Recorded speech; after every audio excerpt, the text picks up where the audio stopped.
la historia de la iglesia cristiana. Bien, vamos a empezar diciendo que la iglesia comenzó su historia el día de Pentecostés. Esto fue en el año 30 después de Cristo. Esto lo registra Hechos capítulo 2. En el mensaje de Pedro, el día de Pentecostés, resaltaron 3 doctrinas importantes. Número 1, Jesús es el Cristo, Jesús es el Mesías, que había de venir, morir por los pecados del mundo, para que todo aquel que en él creyera no se perdiera, sino que tuviera la vida eterna. Ese era uno de los mensajes centrales. El otro era la resurrección de Cristo, porque si Cristo no resucitó, vana es nuestra fe, vana es nuestra predicación. Mas como Cristo resucitó, nosotros creemos en un Dios que está vivo. Y en tercer lugar, menciona la segunda venida de Cristo. La primera vino como Mesías, como Cordero, fue llevado al matadero, muriendo por nuestros pecados, pero su segunda venida será con toda gloria. Entonces, estos 3 mensajes esenciales de Pentecostés marcaron el inicio de la iglesia. Así inició la iglesia cristiana. Por eso se les llamaron cristianos, porque seguían a Cristo. No eran ni cristianos marianos, ni cristianos agustinos, ni cristianos pentecostales, ni bautistas. No. En sus inicios eran cristianos solamente. En Antioquía fue donde por primera vez les llamaron a los que seguían a Cristo, les llamaron cristianos. Y así la iglesia allí en Jerusalén, donde nació en el año 30, Hechos 1:8. Y me seréis testigos cuando haya venido sobre vosotros el Espíritu Santo, en Jerusalén, en Samaria, y hasta el último de la tierra. Entonces, ellos se olvidan de salir. Y el Señor, ¿qué creen que hace? Permite la persecución. Y esto se inició, ¿saben cómo? Con el martirio de Esteban, en el año 35 después de Cristo, Hechos capítulo 7. Ahí con el sacrificio del joven Esteban, que en su primer sermón, debut y despedida, fue el debut, y ahí lo mataron. De pronto aparece en la escena un joven llamado Saulo, capítulo 8 del libro de los Hechos. Saulo dice que respirando aún amenazas, consentía en la muerte de Esteban. Pablo sale a perseguir a los cristianos y por pura gracia. Por eso, hermanos, el que diga que la salvación es por obras no ha entendido el evangelio. ¿Qué hizo Pablo para que Dios lo salvara? Nada, al contrario. Él perseguía a los cristianos y por pura gracia el Señor se le aparece. Nada más porque a él le plació en su corazón a Dios, se le aparece, habla con él, le dice: dura cosa te es dar cosas contra el aguijón. Y en ese momento tiene Saulo en ese entonces, un encuentro con Jesús. Señor, ¿qué quieres que yo haga? Luego la religión. ¿Qué quieres que yo haga? Nada, simplemente cree. Y por pura gracia lo escoge, como te escogió a ti, como me escogió a mí. Nadie tiene méritos porque es muy bueno. De pronto viene la conversión de Saulo. Eso fue en el capítulo 8. En el capítulo 9 se convierte de perseguidor a seguidor. En el año 64 después de Cristo, Roma sufre un incendio que casi la borra del mapa. Los historiadores concuerdan, la gran mayoría, de que Nerón, el emperador romano, fue el que provocó de una manera deliberada este incendio.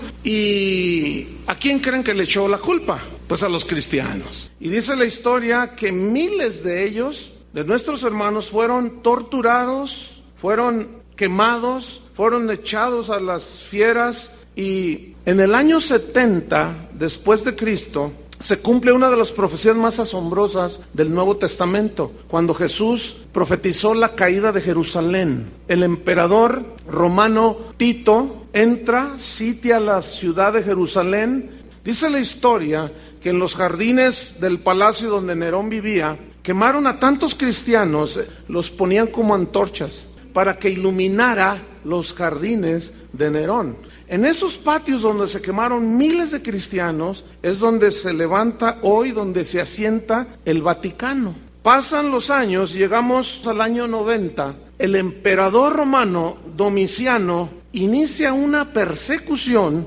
contra los cristianos en todo lo que era el imperio romano. Y Juan el apóstol, que fue el último de los que quedó vivo, fue llevado preso a la isla de Patmos, donde esto está en el mar Egeo, donde Juan recibió la revelación de lo que hoy tenemos en el último libro de la Biblia, que es el Apocalipsis. Finaliza el siglo I. Las enseñanzas de Pablo, de Pedro, de Juan, eran aceptadas ya en la iglesia como reglas de fe. Estos apóstoles ya habían detectado las semillas de las herejías que se estaban gestando ya. Y estos escritores de lo que hoy tenemos como la Biblia, inspirados por el Espíritu Santo, comenzaron a alertar a la iglesia que doctrinas torcidas, heréticas, se iban a infiltrar a la iglesia. Y en Hechos, San Pablo dice, después de mi partida, yo sé, dijo, que entrará en la iglesia lobos rapaces que no perdonarán al rebaño. Estamos en esta época de los fines del primer siglo. El bautismo por inmersión, porque bautismo significa sumergir totalmente debajo de un líquido, eso es lo que quiere la palabra griega. Entonces, en ese tiempo todavía el bautismo era por inmersión, era común. Pero después del año 120 comienza la historia a registrar los primeros bautizos por aspersión, o sea que los chispeaba nada más. Hasta ese tiempo no se conocía el bautismo de infantes. La cena del Señor, dice la historia, era celebrada por todos los cristianos con el verdadero sentido simbólico. Los pastores que gobernaban las iglesias hasta ese tiempo comenzaron a ser sometidos por obispos. La misma Biblia deja entrever cómo la iglesia efectivamente iba a ser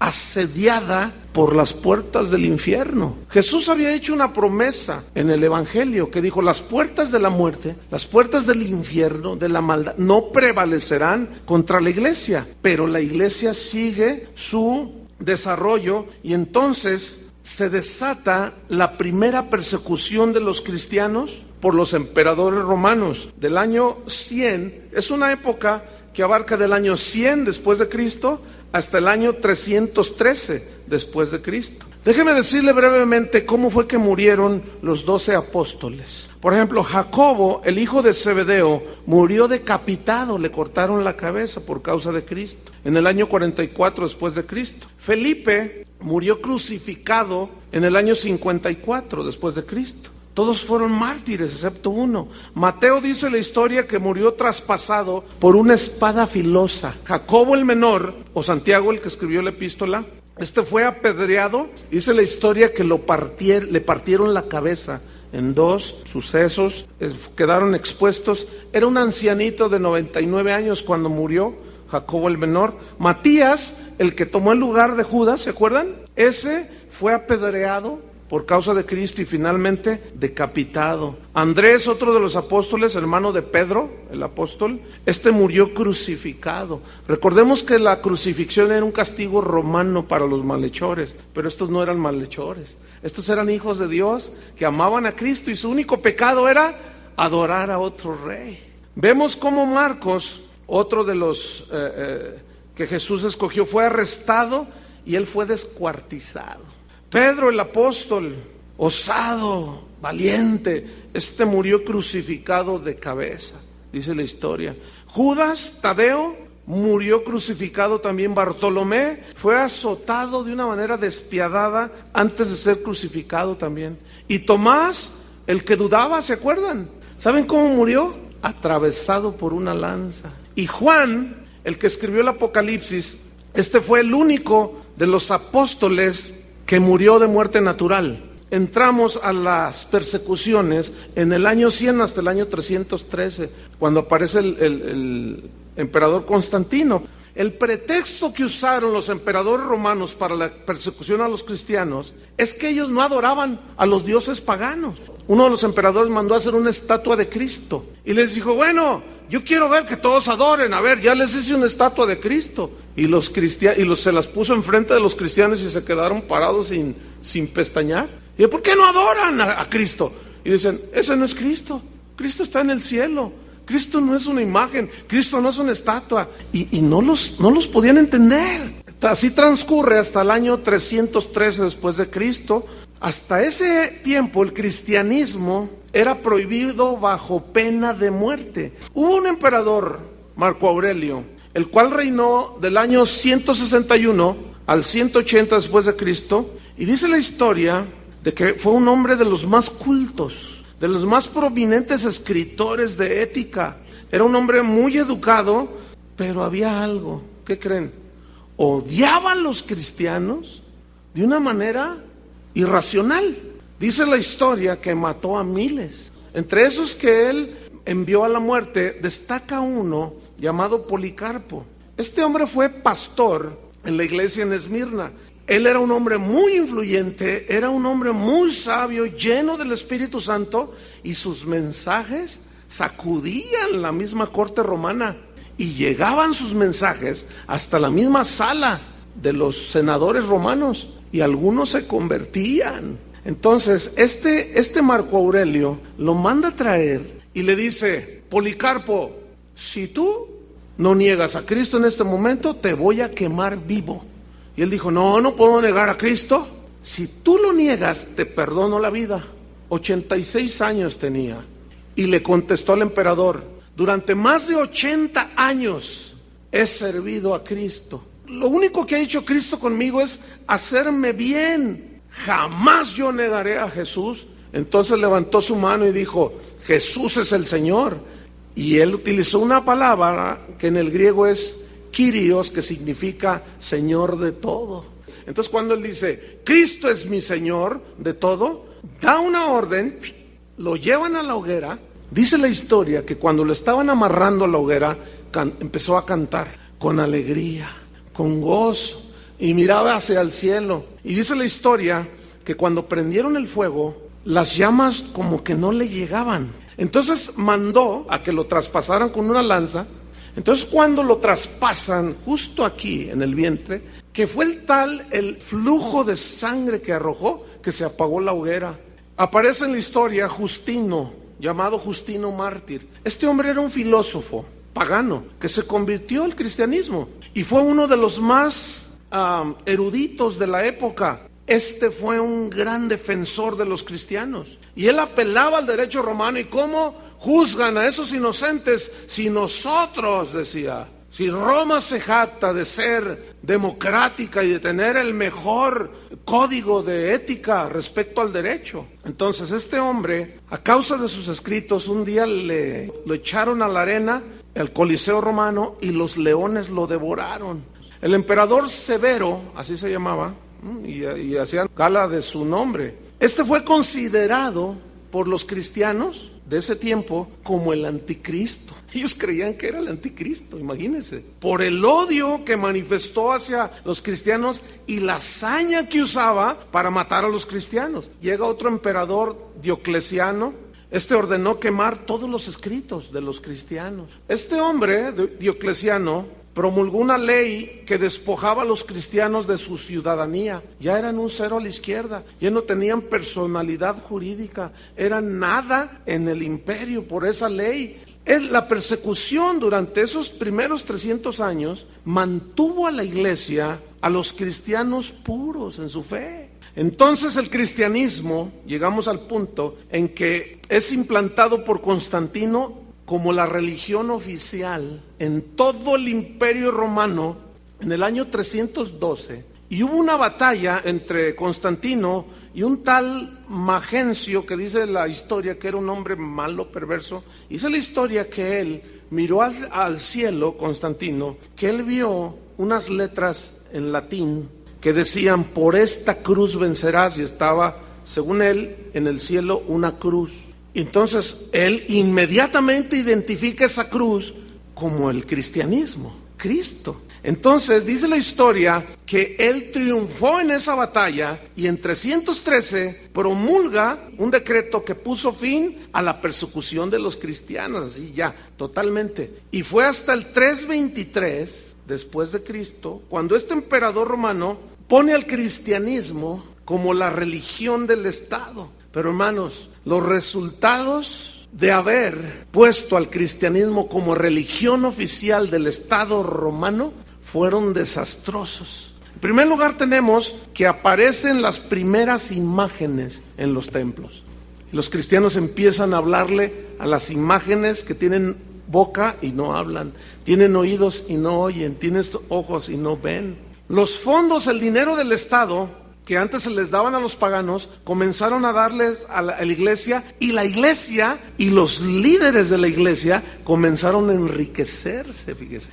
Comenzaron a tomar el pastorado de iglesias. ¿Qué puede enseñar un supuesto ministro que no ha nacido ni siquiera de nuevo, que no conoce a Cristo? Hombres corruptos, ambiciosos de poder político, comenzaron a infiltrar la iglesia.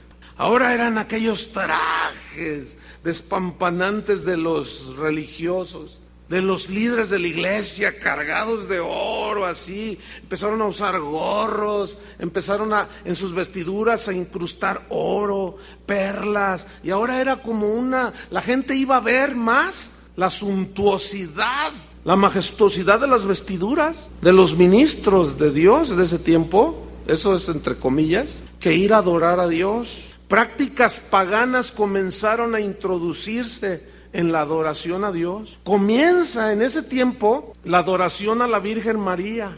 Sustituyó la adoración a las diosas Venus y Diana. La cena del Señor, de ser un recordatorio, pasó a ser un sacrificio. El anciano, que la Biblia dice los ancianos que gobiernan la iglesia, se convirtió de ser un predicador del evangelio. Se le empezó a llamar sacerdote, siendo que Cristo abolió el sacerdocio levítico y se instaura lo que hoy conocemos dentro de la Iglesia Católica como el sacerdote. El resultado final entonces fue una maldición para la iglesia cristiana.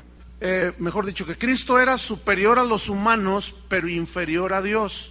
Y esto surgió de un hombre llamado Arrio y se conoció como arrianismo. Esto provocó que Constantino, el entonces emperador, convocara un concilio que se conoció como el Concilio de Nicea, que se celebró en Bitinia en el año 325 después de Cristo, donde nace el credo niceneano, que Cristo es igual a Dios, no creado, de la misma naturaleza que el Padre, Dios de Dios, luz de luz, engendrado y no creado. Después aparece otra controversia, así le llamaban ellos, controversia. Resulta que un obispo llamado Apolinar enseñaba que Jesús no fue humano, sino solo Dios, o sea, lo contrario al arrianismo. Entonces se convoca en el año 381 al Concilio de Constantinopla, así se conoció, y ahí se vuelven a unir todos los líderes de la iglesia, hacen de nuevo el equilibrio y rechazan esta herejía. Viene la tercera controversia, y esta tenía que ver con el pecado y la salvación. Resulta que un líder cristiano llamado Pelagio, en el año 410, decía que el pecado no lo heredamos, sino que cada quien, decía él, escogía si pecar, el pecado o la justicia. Por lo tanto, cada quien elegía su salvación, pero esta es una herejía. Cuando viene San Agustín, unos 20 años más adelante, después de Pelagio, y él definió teológicamente, bíblicamente, con una sabiduría impresionante, cómo es que heredamos el pecado, la doctrina se conoce como el pecado original. ¿Ha oído eso? Que lo heredamos en los genes, en la sangre, cuando ya nacemos. Heredamos la tendencia al pecado, porque ha notado cómo no se nos enseña a hacer el mal, ese ya viene de fábrica. ¿Y por qué se nos enseña a hacer el bien y no el mal? Interesante, ¿no? Entonces, se combatió esta herejía también y fue condenada en otro concilio, en el 418 después de Cristo. Se llamó el Concilio de Cartago. Recordemos que Constantinopla reemplazó a la ciudad de Roma como capital del imperio. Pero la iglesia en Roma comienza a reclamar el derecho de ser la capital mundial de la iglesia, de todo el imperio. Entonces la iglesia en Roma comienza a ganar prestigio y poder político. Y se le comienza a decir papa por primera vez al obispo de Roma. Es decir, esa palabra, ese calificativo fue después de casi 500 años en la historia de la iglesia, cuando por primera vez se le llama papa al obispo de Roma. Y reclama este obispo poseer toda la autoridad sobre el cristianismo y empieza a decir: yo soy el jefe de todos. Eso no existía en la iglesia primitiva en los primeros 300 años. Y reclamó ser, soy cabeza de la iglesia, cuando la Biblia dice que Cristo es cabeza de la iglesia.